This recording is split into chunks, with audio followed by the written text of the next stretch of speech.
Hello শিক্ষার্থী বন্ধুরা, কি অবস্থা সবার? আমি হোমওয়ার্ক দিয়েছিলাম না গতকাল? কারা, কারা করছো?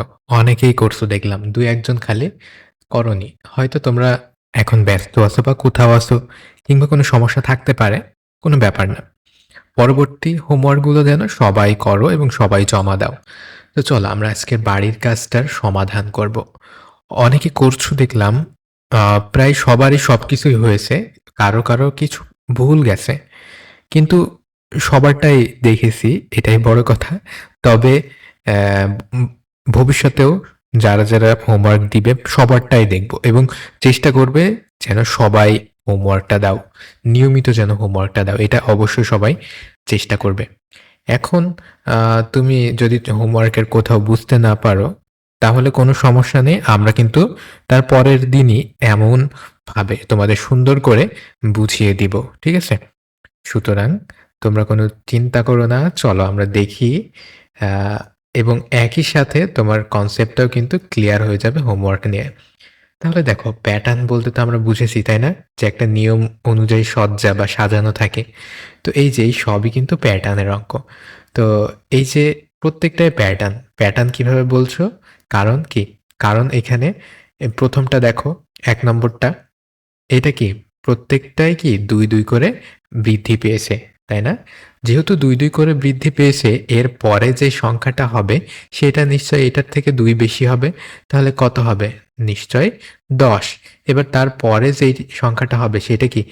আরো নিশ্চয়ই ২ বেশি হবে। তাহলে ১০ আর ২ কত হয়? ১২। তার পরের যেই সংখ্যাটা হবে সেটাও নিশ্চয়ই আরো ২ বেশি হবে। তাহলে কত হবে? ১৪। কি বোঝা গেছে? আর এখানে দেখো, এখানে প্রত্যেকটা কি ৫, ৫ করে বৃদ্ধি পেয়েছে। সুতরাং এর পরে যেটা হবে সেটাও কি ৫ বাড়বে, তাই না? তাহলে কত হবে? ২০ আর ৫ কত? ২৫, ২৫ আর ৫ কত? ৩০, ৩০ আর ৫ কত? ৩৫। বোঝা গেছে? আর এখানে কত করে বৃদ্ধি পাইছে? এখানেও কিন্তু দেখো ২, ২ করে বৃদ্ধি পাইছে। ১, ৩, ৫, ৭ আর ২ বাড়লে কত হয়? ৯ আর ২ বাড়লে কত হয়? ১১ আর ২ বাড়লে কত হয়? ১৩। কি বুঝতে পারছো তো? তো এইটা কিন্তু একটা টাইপ। ঠিক আছে? জাস্ট একটা টাইপ। এই টাইপে কি হলো যে আ সবাই কিন্তু বৃদ্ধি পাচ্ছে। একটা নির্দিষ্ট সংখ্যা বৃদ্ধি পাচ্ছে। এই যে নির্দিষ্ট সংখ্যা করে বৃদ্ধি পাচ্ছে, এইটাই কিন্তু প্যাটার্ন। বুঝতে পারছো প্যাটার্ন কি? আচ্ছা, এটা এটা কি ২, ২ করে বৃদ্ধি পাচ্ছে? এটা হচ্ছে প্যাটার্ন বা এটা হচ্ছে নিয়ম। আচ্ছা, তুমি যদি এটা বুঝতে পারো তাহলে ২ নম্বরটা করো তো। ২ নম্বরটা কি পারছো? হ্যাঁ, তোমরা অনেকেই পারছো দেখলাম। এখানে দেখো, এখানে কিন্তু ১০, ১০ করে বৃদ্ধি পাচ্ছে। ১০, ২০, ৩০, ৪০ তারপরে কি হবে? ৫০ তারপরে কি হবে? ৬০ তারপরে কি হবে? ৭০। কি বুঝতে পারলে? তো এখানে কি বলেছে বলো তো? এখানে বলছে নিয়ম কি সেটা লিখতে। তাই না? এরপরে কি হবে এটা কিন্তু লিখতে বলেনি। যেটা আগে বলেছে যে ৩ টি করে সংখ্যা লিখো। তাহলে এখানে নিয়মটা কি বলো তো? এখানে নিয়মটা হচ্ছে ১০ করে বৃদ্ধি পাচ্ছে। প্রতিবার ১০ করে বৃদ্ধি পাচ্ছে। ১০ বৃদ্ধি পাচ্ছে। সরি ১০ বৃদ্ধি পাচ্ছে। তার মানে 10 প্লাস। একদম সংক্ষেপে নিয়ম লিখলে 10 প্লাস ১০ করে বৃদ্ধি পাচ্ছে। তার পরেরটা দেখো তো ১, ৪, ৯, ১৬ এখানে কিভাবে আসে? এই যে একজন বলছিল কিন্তু যে এখানে একটা সমস্যা আছে। তাহলে এখানে সমস্যাটা কি? সমস্যাটা হচ্ছে এটা হচ্ছে বর্গের প্যাটার্ন। ঠিক আছে? এটা কিসের প্যাটার্ন? বর্গের প্যাটার্ন। ১, ৪, ৯, ১৬ এটা কিসের প্যাটার্ন? এটার নিয়মটা কি? এটার নিয়মটা হচ্ছে এটা বর্গের প্যাটার্ন। কেমন দেখো?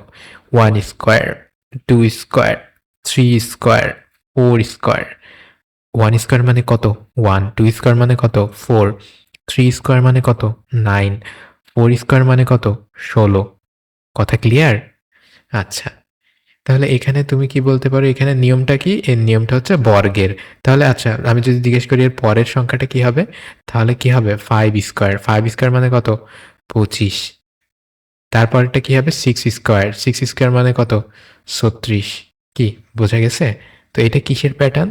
২ নম্বরটা? এটা হচ্ছে বর্গের প্যাটার্ন। তারপরেরটা দেখো তো। এই যে তোমরা কি গত ভিডিও ২ টা দেখছো? যে ২ টা দিয়েছিলাম? এখানে যেকোনো সংখ্যা হবে কি তার আগের ২ টা সংখ্যার যোগফল। এই দেখো এখানে 1 আগের ২ টা সংখ্যার যোগফল 0 আর 1 কত হয় 1, 2 আগের ২ টা সংখ্যার যোগফল 2 তার মানে কি 1 এবং 1 এর যোগফল হচ্ছে 2, তারপরে 3 আগের ২ টা সংখ্যার যোগফল 3 তার মানে কি 1 আর 2 মিলে কত হয় 3, 5 আগের ২ টা সংখ্যার যোগফল মিলে 5 হয়, 2 আগের ২ টা সংখ্যা কি, 2 আর 3, 2 আর 3 যোগ করলে কি হয় 5 হয়। তার মানে এখানে যেকোনো একটা সংখ্যা তার আগের ২ টা সংখ্যার যোগফল। তাহলে এর পরের সংখ্যাটা আমি যদি জিজ্ঞাসা করি তাহলে কি বলবা? 3 আর 5 কত হয় 8, তাহলে পরের সংখ্যাটা হবে 8। তার পরের সংখ্যাটা কি বলবা? 5 আর 8 মানে এর আগের সংখ্যা কি 5 আর 8, 5 আর 8 যোগ করলে কত হয় 13। কি ক্লিয়ার তো কথাটা? তো এই যে আমরা পড়ছিলাম না মেন বই থেকে আলোচনা যেটা করছিলাম, মনে আছে? হ্যাঁ, ফিবোনাচ্চি প্যাটার্ন, এটা কি মনে আছে তোমাদের? ঠিক আছে, তো এইটা হচ্ছে সেই ফিবোনাচ্চি প্যাটার্ন, এই হচ্ছে এইটার নিয়ম। তারপরে দেখো তো শূন্যস্থান পূরণ করতে পারো কিনা। এখানে একজন সমস্যা বলছিলা, ২ নম্বরটাতে সমস্যা বলছিলা আমার মনে আছে। আর প্রথমটাতে দেখো ৩ আর ৩ ৬ আর ৩ ৯ মানে ৩ করে বৃদ্ধি পাচ্ছে। তাহলে কি আমরা এখানে প্যাটার্ন বা নিয়মটা পেয়েছি। নিয়মটা কি পেয়েছি? যে ৩ করে বৃদ্ধি পাচ্ছে। তাহলে তার পরেরটা কি হবে? ৯ এর সাথে ৩ যোগ করলে কত হয়? ১২। আবার ১২ এর সাথে ৩ যোগ করলে কত হয়? ১৫। কি কথা ক্লিয়ার? আর তারপরে দেখো ২, ৬, ১৮ এখানে তো মনে হচ্ছে যে অনেক করে বাড়ছে, তাই না? মানে গুণ হচ্ছে নিশ্চয়। এটা তো বোঝা যাচ্ছে।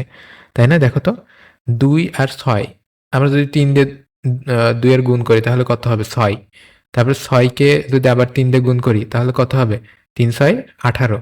তাহলে কি এখানে প্রত্যেকবার ৩ গুণ হচ্ছে। তাহলে তার পরের যে সংখ্যাটা হবে সেটা কি হবে? ১৮ গুণ ৩, ৩ 18 ৫৪, তাই না? তারপরে কি ৩ ৫৪ কত হয়? ১৬২ মনে আছে? তো এটা কি ৩ গুণ হচ্ছে। ঠিক আছে? এখানে তোমার এই জাস্ট সংখ্যাটা দেখে বুঝতে হবে যে এখানে আসলে কি হচ্ছে। তার পরেরটা দেখো তো। তার পরেরটা হচ্ছে ১ ৪ ৭, ১ ৪ ৭ এখানে কি হচ্ছে দেখো তো প্রত্যেকবার আ ১ এর সাথে ৩ যোগ করলে ৪ হয়, তাই না? আবার ৪ এর সাথে ৩ যোগ করলে কত হয়? ৭ হয়। তাহলে নিশ্চয়ই কি বুঝতে পারলাম আমরা? এখানেও কিন্তু ৩ করে বৃদ্ধি পাচ্ছে। ৩ গুণ হচ্ছে না কিন্তু। এই যে এইটা দেখে গুণ হচ্ছে কিভাবে বুঝলাম? যে অনেক করে বৃদ্ধি পাচ্ছে তো, এইজন্য বুঝলাম। এখানে কিন্তু ২ এর এবং ৬ এর ভিতরে পার্থক্য কত? ৪ এবং ৬ আর ১৮ এর ভিতরে কি ৪ পার্থক্য? না তো, অনেক বেশি পার্থক্য না? হ্যাঁ, এই কারণে আমরা বুঝতে পারলাম যে এটা নিশ্চয়ই গুণ হচ্ছে। কিন্তু নিচেরটার ক্ষেত্রে দেখো, নিচেরটার ক্ষেত্রে কি হচ্ছে? এইখানে আমাদের ৩ করে জাস্ট বৃদ্ধি পাচ্ছে। তাহলে কি ৭ আর ৩ কত হয়? ১০, ১০ আর ৩ কত হয়? ১৩। তাহলে কি বুঝতে পারলে তো? তোমার কাজটা কি প্রথমে প্যাটার্নটা ধরে নেওয়া। আর সত্য মিথ্যা লেখো দেখো। সব প্যাটার্ন সমান সংখ্যা সমান হারে বাড়ে। এই যে এটা কি সমান হারে বাড়ে বলো তো? না, এটা সমান হারে বাড়ে না। তেমন কি আমরা কিন্তু এইখানে করলাম দেখো তো, এই যে এই অঙ্কটাতে কিন্তু আমরা করলাম। এটা কিন্তু সমান হারে বাড়ছে না। এটা কি ৩ গুণে ৩ গুণ করে বাড়ছে। শুধু এইটা না, উদাহরণ হিসেবে পারফেক্ট এক্সাম্পল এইটা আমরা দিতে পারি। এটা দেখো তো, এটা কিন্তু সমান হারে বাড়ছে না। এইটা হচ্ছে কি? এটা আগের ২ টা সংখ্যার যোগফল হচ্ছে পরের সংখ্যাটা। তাই না? তার মানে ফিবোনাচ্চি যে রুলটা বা যে প্যাটার্নটা সেইটা। তাহলে কি আমরা কি বলতে পারি যে সমান হারে বাড়ে না, তাই না? যেকোনো হারে বাড়তে পারে বা যেকোনো ভাবে বাড়তে পারে। তাই এটা কি? এটা হচ্ছে মিথ্যা। তারপরে কি ১ ৪ ৯ ১৬ এটা হচ্ছে বর্গের প্যাটার্ন। দেখো তো এটা বর্গের প্যাটার্ন না? হ্যাঁ, এটা হচ্ছে বর্গের প্যাটার্ন। কারণ কি ১ মানে কি 1 স্কয়ার, 4 মানে কি? 4 মানে হচ্ছে 2 স্কয়ার, 9 মানে কি? 9 মানে হচ্ছে 3 স্কয়ার, 16 মানে কি? 16 মানে হচ্ছে 4 স্কয়ার। কি বুঝতে পারছো? তাহলে কি এটা কি বলতে পারি আমরা?